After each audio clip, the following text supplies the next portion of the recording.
It's Red Eye Radio. Gary McNamara and Eric Harley talk about everything from politics to social issues and news of the day. Whether you're up late or you're just starting your day, welcome to the show. From the Uniden America Studios, this is Red Eye Radio. All across America, we are Red Eye Radio. He is Eric Harley, and I'm Gary McNamara. Good morning. Hello. Happy Friday, everybody. Yeah. It's the last Friday of April. I got bummed out yesterday because I expected it to rain for an hour or so, and it rained all day. It did. Couldn't get anything done. I got a bunch of stuff done outside before, right 20 minutes before it just started a downpour. Yeah, it's just, man, it poured all day long. But it's going to be a nice weekend, so I can get everything I need done, including get the pool chemistry balanced. Yeah. Yeah, I don't use it. I have a saltwater pool. I love it whenever I say that. People go, what's a saltwater pool? The chlorine is made out of the salt. Salt is sodium chloride. Right. Through electrolysis, you have a chlorine generator, but it separates the two and puts in a salt-based chlorine. Mm-hmm. It's great to swim in. Yeah. The problem is when you don't do anything to your pool all winter long and you lose water, you lose the salt. Yeah. You know, because you get rain and floods and stuff like that. Mm-hmm. And now it's like I got to keep putting more salt in, but you don't want to go over. No. Because if you go over, you have to start taking water out of your pool. I do not give back free water. No. Yeah. No. I like rain. I like the free water. I'm doubling our rain barrel capacity. We use that for the vegetable gardens. Cool. And, I mean, we got so much. I filled a 50-gallon barrel in the light rain the other day. Yesterday, all 4 barrels are over capacity because of all the rain we got yesterday. So I'm doubling. I'm getting some more barrels. I was amazed. We haven't had a day like that in a while. Yeah. Where it rained that long and at times that hard. It was great. Yeah, it was really great. I loved it. It was nice. All right, this story's just for you. You and I have not discussed this story. Okay. All right. So if I have this grin on my face, it's for you. All right, hold on. I'm going to put my feet up. Go ahead. Tell me the story. Twice defeated candidate Stacey Abrams is eyeing another run for governor of Georgia. I'm putting my feet back down. All right. Even as state Democratic leaders warn that her opportunity has passed and urged fresh contenders to step forward. This is what's going on in the Democratic Party. I'm looking at it right here. CNN, there's a revolt within the Democratic Party. Sirens should be going off. This is Harry Enton said Thursday on CNN's News Central that there was a revolt of Democratic Party voters who hate what the leaders are doing. Enton said, I think this is a revolt that is going on within the Democratic Party right now, Democrats and their leaders. I mean, take a look nationally. Hello, Democrats on Dem leaders in Congress, the belief that they will do the right thing when it comes to the economy last year at this time. 80% believe Democratic leaders in Congress would do the right thing when it comes to the economy. Keep in mind, this is Democrats. Look where we are now. This is just Democrats. Went from 80% to just 39%. Holy Toledo! This is what he said. These are the quotes from him. Yeah. Hello, holy Toledo. That's the lowest number by far in Gallup polling. The lowest previous was just 60%, which is 21 points higher than this.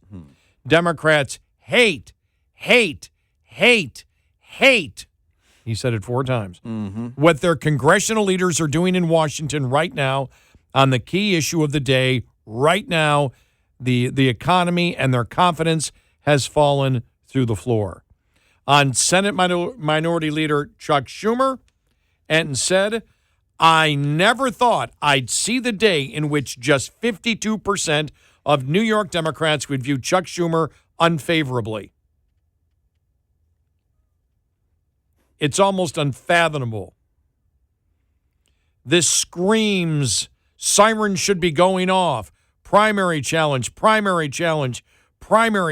When you're a Democrat in New York and you see these ratings, this is a big wake-up call if you're Chuck Schumer. What did Chuck do wrong? He voted for a continuing resolution to keep the spending in Joe Biden's budget going until October 1st. Yeah. But because Republicans also voted for it, Yeah. he's gone. This is going to be, as I've said since the election, since January, really, since Trump has been put in. To me, the fascinating story is, where's the Democratic Party going to go? Where are they going to go? Right. You've got right now the leaders of the Democratic Party, AOC, Bernie, not so. Bernie, I think they had out there for a little bit. He was just out there for a little bit. He's not going to be out there, I don't think, in 3 years. Yeah, right. You have my congresswoman. Mm-hmm.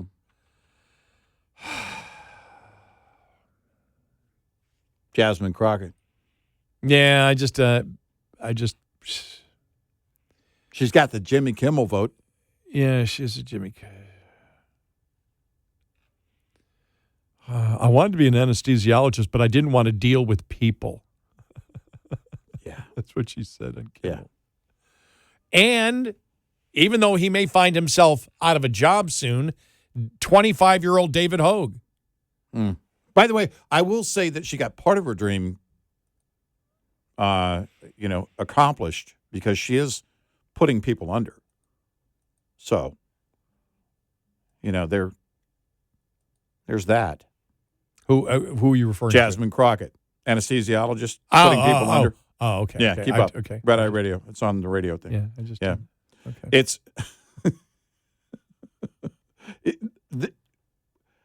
how does David Hogue not run for office? He's going to. There's no way he's not going to. I don't know if it's going to be 26. I don't know if it'll be 28. I don't think it'll be 26. 28. Does he run for office? I think he does eventually. Well, remember when they did the whole thing with the DNC trying to find out their officers, mm-hmm. and they did all the DEI stuff that they went through, and they ended up picking two white guys. Yeah. Yeah. It's like perfect. Yeah, all exactly. the DEI, you pick two white guys. Now, is that because they found that the white male candidates were just as unqualified as everybody else? Mm. Yeah, well. Did they find out that everybody in the Democratic Party is unqualified? So the DEI picked them out as the most unqualified?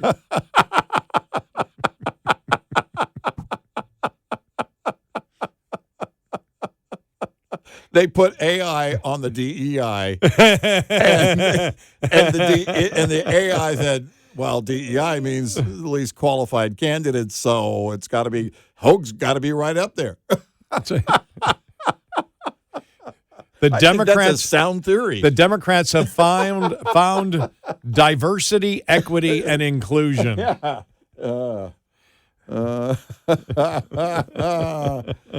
Two white guys. That's funny. That's funny. We have to write for the Babylon Bee somehow. We got to come up with a couple of headlines for that. But this is DNC Chairman Ken Martin, who went on Fox News and went after David Hogue. All right. Now remember, he's the other white guy. That was voted in.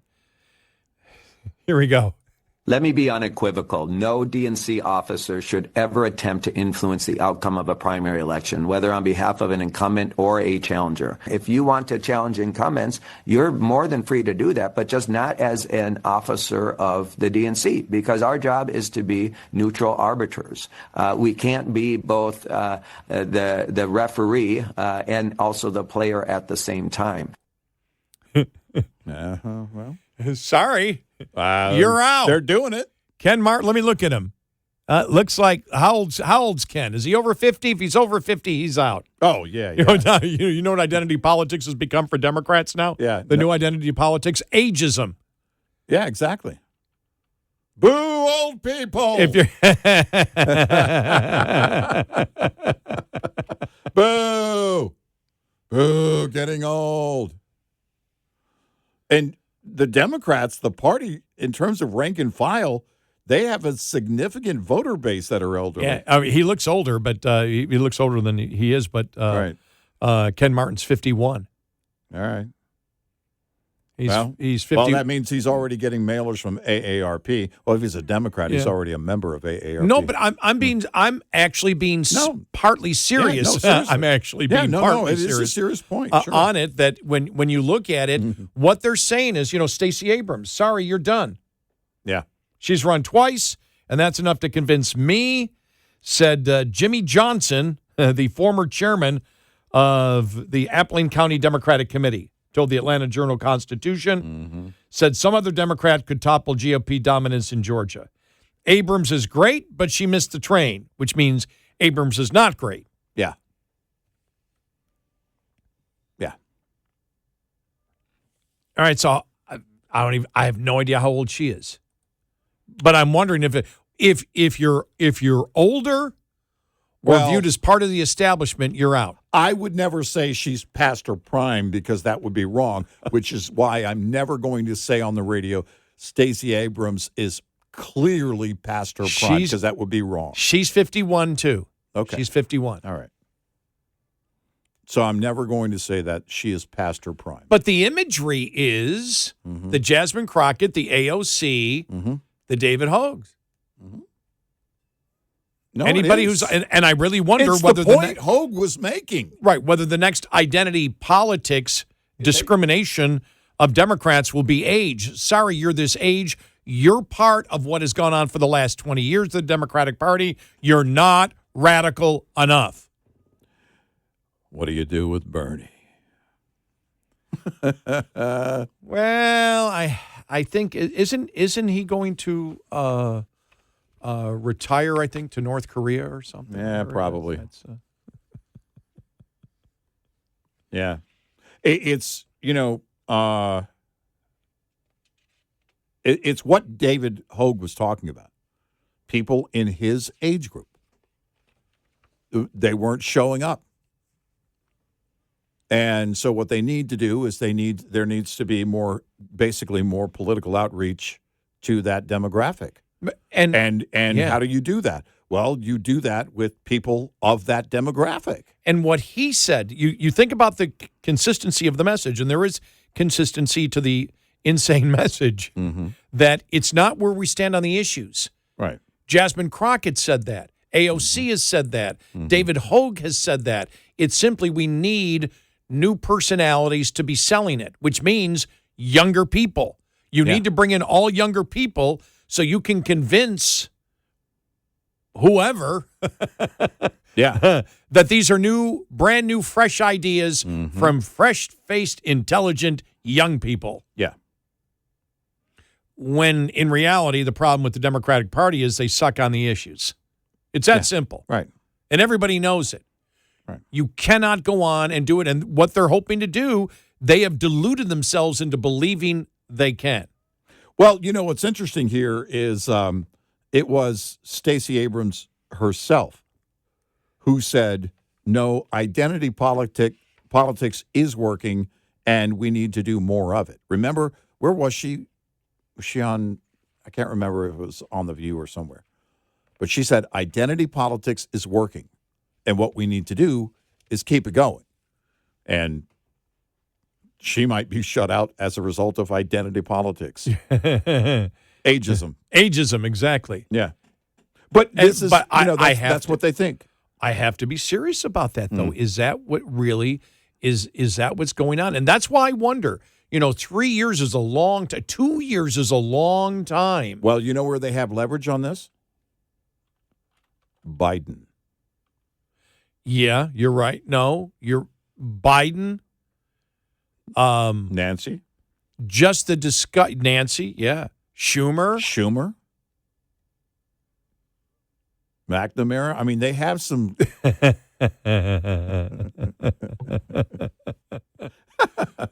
They have real leverage with Biden. Think about that. Look, they can make the point. They go, look what happened. Look what we got a bunch of old people. Look what Schumer did.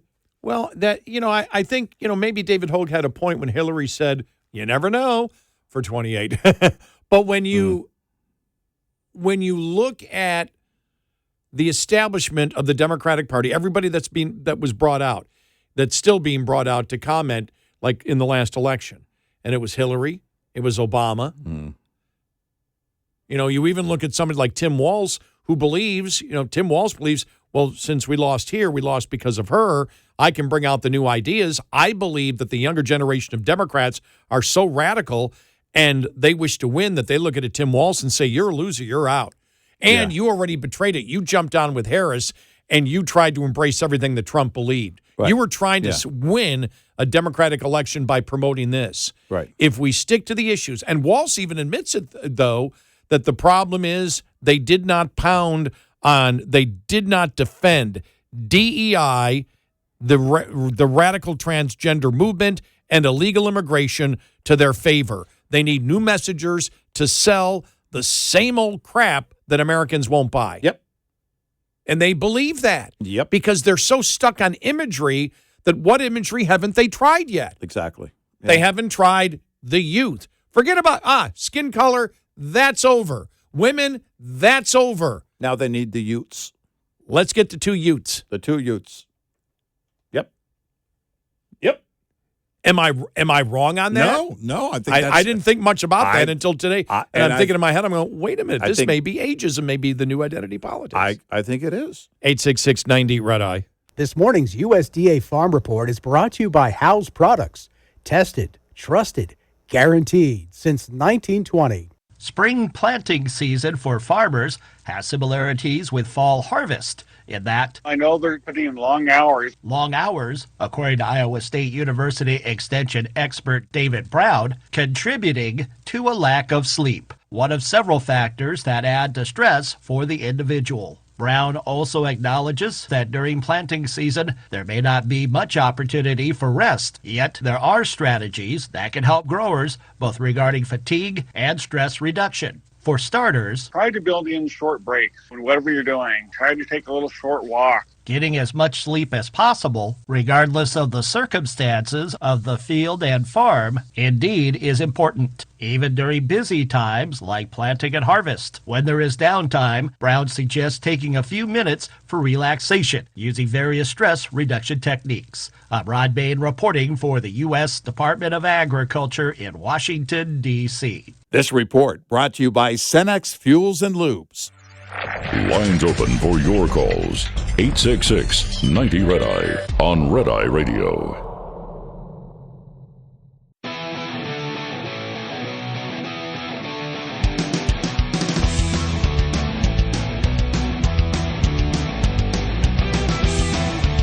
It's Red Eye Radio. He's Eric Harley, and I'm Gary McNamara. Welcome and good morning. Thanks so much for being here this morning. How's everybody doing? Hope it's a good Friday so far. Yeah. Coming up following the bottom of the hour, we'll talk about some of the court cases yesterday. I think the liberal media was making too much of, especially when it came to Trump's executive order for if you vote in a federal election, you need to be an American citizen. That's already law. Yeah, right. Yeah. That is already law. And what they said and what the court said was, well, you don't get to say that. Congress says it. Right. Now, he can enforce it, which means some of the things that he wishes to do, he can enforce it, and we'll get to that coming up. It's like, well, yeah, you can do that. Oh, yeah. That executive order is fine because you're enforcing a law that currently exists. We'll see where that goes as it goes up the actual, the through the court system. The other one was the Trump proposed $5,000 for new mothers, along with more access to fertility treatments. That's not the $5,000 is not going to increase the birth rate in this country. No, it's not. It's not going to do that. No, it isn't. People don't say, "Oh, I get $5,000. Now I'm going to become a mother." It doesn't work that way.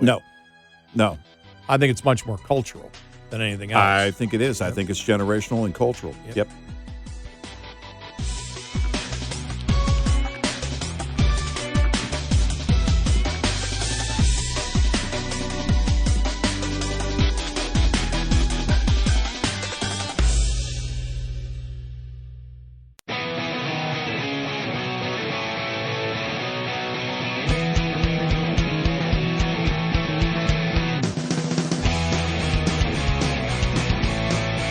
You're listening to Red Eye Radio from the Uniden America Studios.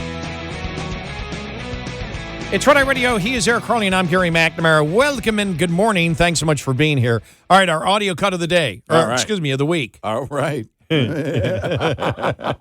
of the day of the week. Uh-huh.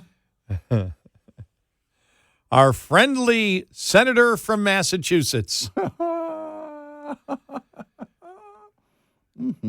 Elizabeth Warren being interviewed about Biden's decline. And this was great. We posted it on both of our X pages because you have to actually see the video of her completely blown away that the interviewer is asking her these questions. Yeah. Yeah. She's really lost. Oh, she's just lost on this. This is just, and think about it. You're not prepared for these kind of things. This You don't person wins elections. Yeah, you don't in your mind sit back and think, I know I'm going to be asked about this. What do I do? Mm-hmm. All right, here we go. Do you regret saying that President Biden had a mental acuity? He had a sharpness to him. You said that up until July of last year. I said what I believe to be true. And you think he was as sharp as you? I said I had not seen decline. And I hadn't at that point. You did not see any decline from 2024 Joe Biden to 2021 Joe Biden? Not when I said that. You know, the thing is, he was sharp. He was on his feet. I saw him. Live event. I had meetings with him a couple of times. Senator, on his feet is not praise. He can speak in sentences is not praise. All right. Fair enough. Fair enough. Look, the question is, what are we going to do now?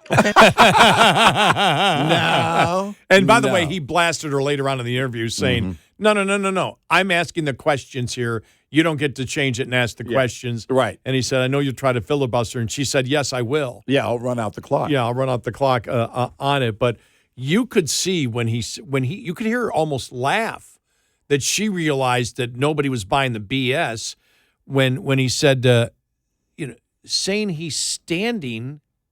Right. I was waiting for her to go, look, he was standing up. I did everything. I held a mirror under his nose. I like how you did that. Because she did that like, I did. Yeah. Technically, there was not a heart monitor hooked up to him, but I'll listen. He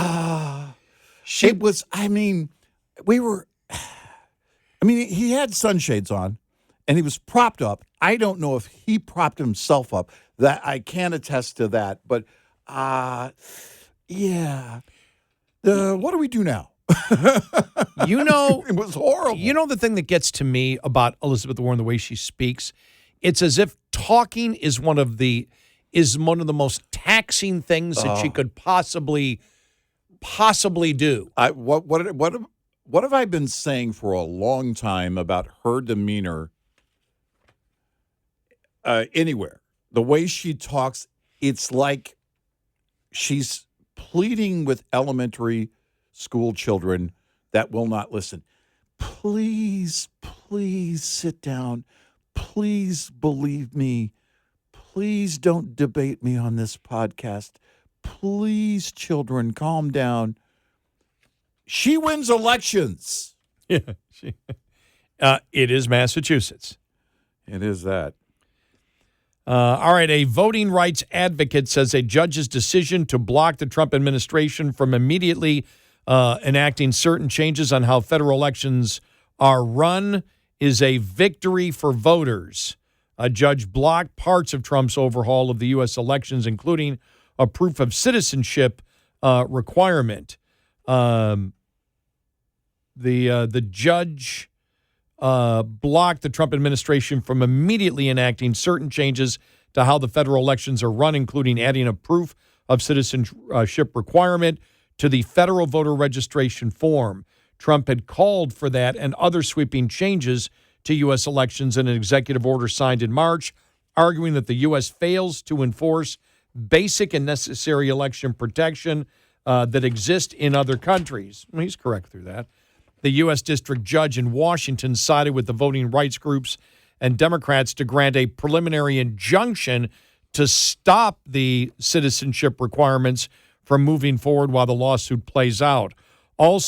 She also blocked part of the Republican president's executive order requiring public assistance enrollees to have their citizenship assessed before getting access to the federal voter registration form. But she denied other requests from the group of Democratic plaintiffs, including refusal to block Trump's order to tighten mail ballot deadlines for federal elections. Also denied in the order was a Democrat's request to stop Trump from directing the Department of Homeland Security and the Department of Government Efficiency to review state voter lists alongside immigration databases. The judge's order halted Trump's administration efforts to push through the proof of citizenship mandate that Republicans have said is needed to restore public confidence in elections. Voting in federal elections by non-citizens is already illegal. So it's illegal now and can result in felony charges or deportation. The plaintiffs in the case argued that it violates the Constitution's so-called election clause, which gives the states, not the president, the authority to determine how elections are run.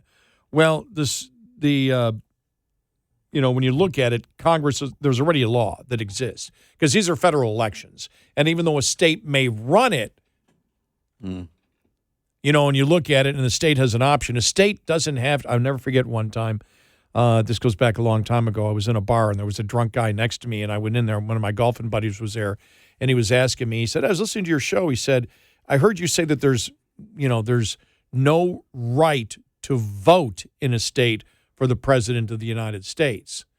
And I said, yeah, there is no right to vote for president. Well, this guy was drunk, heard it, and he wanted to fight me. Hey, Tom, there's a right to vote. And, it's like, oh, wow. He is really angry. I actually knew who the guy was. He apologized to me the next time, and I explained it to him that a state, for example, the state of Texas could say the legislature is going to, vote for who the president's going to be. States get to choose that. Now, they don't get to for Congress people or senators, which would still be federal elections, but they can set up significant rules as they do. Early voting, things like that. The states set it up. I look at this, though, and I agree with the second part where the judge said, no, Trump can tighten mail ballot deadlines for federal elections. It's a federal election. Congress has, put in certain rules and regulations, and we can abide by that. And also the other one where the Department of Homeland Security and the Department of Government Efficiency can review state voter lists. Well, of course the president, he's in charge of the executive branch and both of those departments. He can have them cooperate alongside immigration databases. All those databases are under the purview of the executive branch to begin with. As to where she blocked part of the president's executive order requiring public assistant enrollees to have their citizenship assessed before getting access to the federal voter registration form, I'm not sure what that means precisely. I don't know if that means that if you know they're a citizen and they have the ID, whether they have to go through an extra test. Or not an extra test. Required criteria. And an extra regard where another citizen would not. Right. Then there would be a problem. But I'm not sure. I'm not really sure about that one. Now, to grant the preliminary injunction to stop the citizenship requirement, that already exists in federal law. So I'm not sure why they did that unless they believe that if they stop that, because to me, my question would be, and I haven't examined this case in full, and even in the temporary restraining order, you don't get that information in there. Why did the president put that in the executive order if that is almost redundant to what the federal government has said or the Congress has said. But if Congress has already said that and the president merely mirrors that, why would that executive order then not be able to stand? Now, remember, this is just a temporary restraining order. Right. This isn't the final decision. Yeah. But overall, I was amazed that Trump won a couple of those from a was an Obama judge? Trying to see who it was there. Yeah, I don't know what I know. It was a Democrat judge. I saw that yesterday. Yeah, right. But I'm not sure exactly who it was. So overall, Trump got a couple of wins, and even the losses weren't that big in that one. But again, it's all going through the process that he wants to go with. He wants to see how far the executive branch can go. I think he wants to test every part of it. Sure. We've said this really from day one. We said expect him to test the federal courts. Well, because which is very important to do, but also fully demonstrating what the left wants to do, including activist judges, but anybody on the left who wants to block him from a number of things, deporting gang members who are here illegally, or ensuring that only citizens vote. And, those are the things, and you can say, and we can, again, agree and disagree on where the president has authority or what the states have in terms of their authority. But the people look at this and say, well, wait a minute. Why is anybody trying to make the case against President Trump? Because citizens, or if you're a non-citizen, you shouldn't be voting. And yeah, politically, that's a tough one to win. Politically, that's not even an 80-20. That's a 95-5 vote right there, issue right there. That's something which is the added benefit. The primary reason you do it is to get it to the courts. You want that legal challenge to rise because he's going to win on so many of these that are on their way to the highest court. He's going to win most of them. A bunch of them, yeah. So as long as it's in the news, he doesn't mind. He wants it in the news because, again, it's Trump fighting for where he is absolutely the strongest. Yeah. In fact, running up to the election, it was it actually surpassed the economy for a little bit. The border did, but they're basically tied. Yeah, right. They were basically. You look over the year before the election, they were basically tied. Inflation, the economy was tied with the border. Right. They went back and forth. Yeah. So he can't lose on this. Yeah. He's fighting for this. He's already proven to the American public. Everyone now knows. Every Democrat listening right now knows the Democrats were absolutely lying. They wanted the border to be as open as possible, and they lied about the fact that that Biden did not have the ability to shut it down. The whole narrative on we need comprehensive immigration reform, and if we have the comprehensive immigration reform, blah, blah, blah, that we've been seeking for 30 years, then the problem will be solved. That was a lie. We all know that was a lie. How do we know? Because Trump didn't get comprehensive immigration reform. He had the authority as president to do it. Biden had the authority as president to do it. It took away that entire narrative that this was simply a problem that happened on his watch, and he doesn't have the ability to stop it. Congress must do it. All of it was a lie. Number one, he caused it. Biden, we're talking about. Right. He caused the illegal immigration. He caused it. He wanted it. The administration wanted it. Democrats wanted it. So there's no way they could fix it because they wanted it. Yep.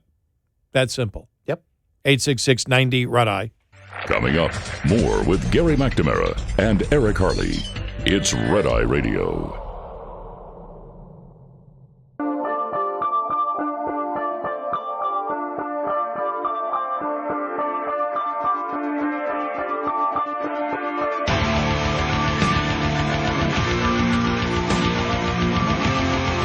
It's Red Eye Radio. He's Eric Harley, and I'm Gary McNamara. Quote, stop, end of quote, what Trump told Russia yesterday. Yeah. after Russia targeted civilians in Ukraine.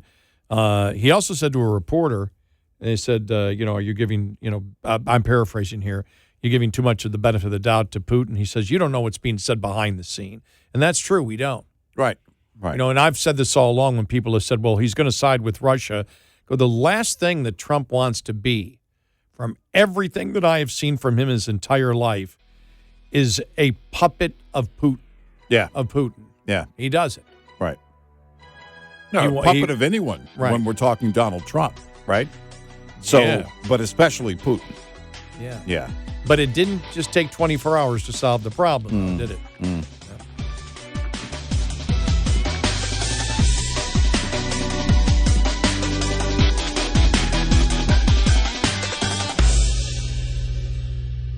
This is Red Eye Radio on Westwood One.